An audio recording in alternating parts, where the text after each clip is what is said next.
लेकिन पीयूष पांडे का वो ऐड बहुत पसंद है, फेविकोल वाला। अरे यार सारे ऐड, फेविकोल सारे में जो- फेविकॉल वाले यार, हाँ, सारे ऐड, फेविकॉल का बस जो वाला। ट्रिब्यूट था उनको, हाँ वो भी बहुत अद्भुत था। अखबार में पूरे पेज में सिर्फ उनकी मूंछ और नीचे फेविकॉल। हाँ। लेकिन इसमें आपको नहीं लगता था वो एक दौर था लेट 90s में कहूँगा, जहाँ पे एक ऐड को बनाना बहुत बड़ा काम माना जाता था। जैसे उस समय 2-3 लोग थे, पीयूष पांडे जी थे, बाद में ये भी आए प्रसन्न जोशी जो ऐड के नाम लिखते थे, टैग देते थे, ठंडा मतलब कोका कोला टाइप से। उसमें हाईली क्रिएटिव लोगों की ज़रूरत थी और बहुत महंगा बिजनेस था ये। अब के ऐड देखो टीवी पे आते हैं, जहाँ बहुत ही रद्दर किस्म के आते हैं, जो कोई भी मैं और तुम कोई भी बना सकते देखो हमेशा से ना ऐड के 2 तरीके होते हैं। एक होता है एक सेलिब्रिटी ले आओ, हाँ ये उसको तो बड़ा सारा annoying बजट है, दे हाँ। दो कि अमिताभ बच्चन ले आओ, उनको 90% बजट दे दो, 10% में शूट वर्क करके बिल्कुल निपटा दो। एक होता था कि वो बॉलीवुड पे खर्चा नहीं होता था, क्रिएटिविटी पे खर्च होता था। क्रिएटिविटी पे खर्च होता था। वो also it kept the focus on the product, yes, क्योंकि remove the star then it is the product, because बाकी इसमें कोई स्टार नहीं है।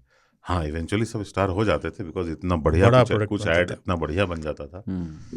पर उनका एक चॉकलेट ऐड वाला बना, था ना, कुछ खास है जिंदगी में, जो वो लड़के जो- से लड़ रहा है, ओहो व्हाट ऐड यार।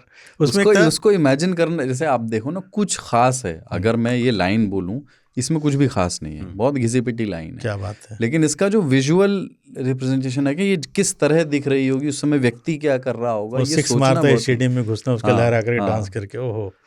वो एक देखा था फेविकॉल के, जिसमें वो एक डंडी लेता है, एक बंदा होता है, हाँ, इन्हें डालता है 6 मछली चिपका के चले, बिल्कुल सॉर्टेड है बस। बहुत ही बढ़िया था वो। क्यों हर जगह चिपकता है, वो ऐसे चिपकता है। दूसरा बंसी लेके वो बैठा, फेविक्विक का था। फेविक्विक का था वो। हाँ, हैप्पी डेंट का उन्होंने ऐड किया, हाँ। सारे अच्छे थे। हर घर कुछ कहता है, अभी उनका था, एशियन पेंट्स वाला। इवन मैं कहूँगा जिसके लिए उनको बोला गया कि अब की बार मोदी सरकार, वो क्या लाइन दी थी यार। हाँ हाँ, मतलब विज्ञापन के नजरिए बेहतरीन था। से, हाँ, as a कम्युनिकेशन professional, के हर नजरिए घर से। हर कान में गूंजा। यही तो एक ऐड की पहचान होती है कि जुबान पे चढ़ जाए।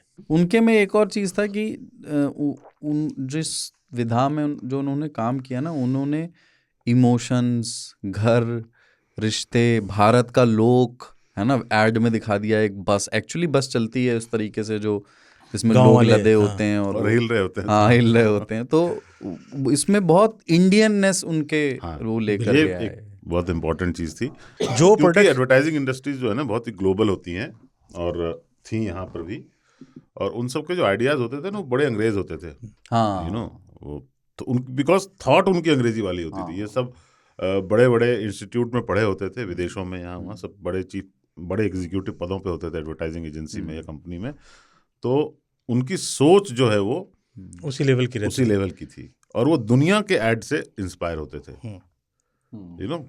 जो उन्होंने देखा होता है दुनिया में बेस्ट क्या है, भाई चलो बेस्ट जैसा बनेंगे। इनको दुनिया के बेस्ट ऐड से मतलब नहीं था, इनको एक अपना ऐड बनाना बिल्कुल था, जो कि इंडियन कल्चर को, इथॉस को, इंडियन लाइफ को, इंडियन फेसेस को, इंडियन स्टाइल्स को एकदम रॉनेस के साथ रखे और एक रिदम में रखे। सारे ऐड में एक बहुत इंपॉर्टेंट चीज होती है कि आप बहुत लंबा ऐड भी देख सकते हो, क्योंकि उस समय एड्स जो हैं वो फिल्मों के ब्रेक में भी चलते थे, है ना। तो वो इनफैक्ट वो खूबसूरती वो लाए। वो कहते हैं ना कि वो जो मूंछ थी उनकी राजस्थान के थे, राजस्थानी मूंछ थी, और वो मूंछ वो लेके एक मुचमुंडा इंडस्ट्री में घुस गए थे, है ना। असर्ट एक तरह से करना अपनी आइडेंटिटी को। उनकी सिस्टर को हम जो है वो इला अरुण है जी, और भी एक फैमिली में और है ना, एक और है कोई। हाँ, तो बहुत क्रिएटिव। दूसरी चीज़ था उनके साथ क्या था कि जैसे अगर आप ऐड देखें, डॉलर बनियान, पता हुआ कि कार्तिक आर्यन पहन के, कार्तिक आर्यन नहीं पहनता है डॉलर का, हमें भी पता, आपको नहीं पता, लेकिन ऐड कर रहा है, क्यों हम भी पहन लेंगे। उनके ऐड में देखो कोई सेलिब्रिटी नहीं होता था। दूसरा, कंज्यूमर को दिमाग में रख के वो ऐड बनाते थे कि कौन इसको यूज़ करता है, इस्तेमाल करता है, चाहे वो फेविकॉल हो या फिर उनका हैप्पी डेंट हो, उसको दिमाग में रख के बनाते। कैरेक्टर से आप अपने आप को कनेक्ट करते थे। तो वो एक सोच थी उनकी, वो क्रिएटिविटी के महान एक वो थे, व्यक्तित्व था उनका, जो कमाल का उन्होंने काम किया। मैं कभी एडवर्टाइजिंग एजेंसी में काम नहीं किया, पर अगर भी करता तो O&M मैं करता हूँ। O&M, हाँ, उनकी जो एजेंसी थी। क्योंकि उस समय मैं काफ़ी इंस्पायर्ड था, जब जवान था, जब अपनी भी क्रिएटिव जूसेस फ्लो करती थी, तो उस समय बहुत इंस्पायर्ड था बीच बीच में, क्योंकि अपन भी एड वेड बनाते थे अपने लेवल पे अखबारों में। तो ये रहता था कि उस समय हम लोग देखते थे कोई अच्छा एड कैंपेन लॉन्च होता था तो बहुत छोटे अक्षरों में फाइन प्रिंट में एड के नीचे दाहिने कोने में एजेंसी का नाम होता था, रिडिफ्यूजन। तो आप समझ रहे हो कि रेडिफ वालों का है, और यही O&M। तो देन यू आर लाइक अच्छा O&M मतलब ये पीयूष पांडे वाली O&M है। वो तो मतलब वो मैंने भी नहीं किया, लेकिन ऐड बनाने का काम, ऐड लिखने का काम, उसको कंसीव करने का काम, उसके पीछे जो थॉट प्रोसेस जाता है, मुझे आकर्षित तो बहुत करता है ये, क्योंकि उसकी मार्केट रिसर्च है एक। अब आपको एक TG दे दिया गया है, इसके लिए आपको इस प्रोडक्ट का बनाने वाला एक वो बनना है, फिर आप एक कहानी बुनते हैं। पहले ना ऐड देख के हम इंस्पायर्ड होते थे, 97-98 की बात करें, कि यार कुछ ऐसा बना लेना है ज़िंदगी में, है ना। तो कुछ ऐसा काम करना है जिसमें ऐसे शब्द हों, इस तरीके की एडिटिंग हो, कैमरा हो, कॉन्सेप्ट हो। तो उस ज़माने में निरमा साबुन को दीपिका जो सीता बनती थी वो इस्तेमाल मतलब दिखाया गया था ऐड में कि निरमा साबुन वो इस्तेमाल करती हैं। तो अपन लोग बैठे थे, मेरे बॉस होते अख्तर, उन्होंने डिज़ाइन किया कि साबुन का एक ऐड है, भीड़ लगी पड़ी है सर्फ और साबुन लेने के लिए, निरमा का, एक लड़की जा रही है सफ़ेद साड़ी पहन के, छम छम पायल, अपनी चुटिया ऐसे नचाते हुए, सब लोग देख रहे, और लाइन क्रॉस करके वहाँ पहुँचती है कि मुझे मतलब XYZ की कोई भी गोल्डन वॉशिंग पाउडर दे दो। तो वो ऐसे चौंकता, अरे दीपिका जी आप भी, एक शब्द में कि दीपिका ने अपना ब्रांड चेंज कर दिया। वैसे सोचते थे हम लोग बैठ के इन एड्स की वजह से। वो ऐड याद है, उसका हमारे मानस पे बड़ा प्रभाव था। अभी देखो तो कितना बेसिक ऐड है, मान गए।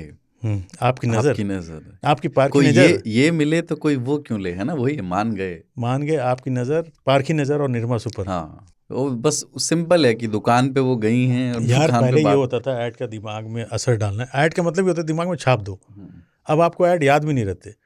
तो आलम ये होता था कि कोई भी, इतने ज़्यादा भी है ना, कोई भी वॉशिंग पाउडर लोग निरमा बोल के मांगते थे, निरमा दे दो, पीला वाला मतलब निरमा, कोलगेट दे दो, नीले वाला सर्फ, कोलगेट दे दो। उसको सर्फ दे दिया तो अरे ये नहीं वो वाला दो, व्हील वाला सर्फ। कोलगेट कितना वो था कि लोग जाके बोलते थे कि कोलगेट दे दो, उसके नाम पे कुछ भी दे रहा है वो।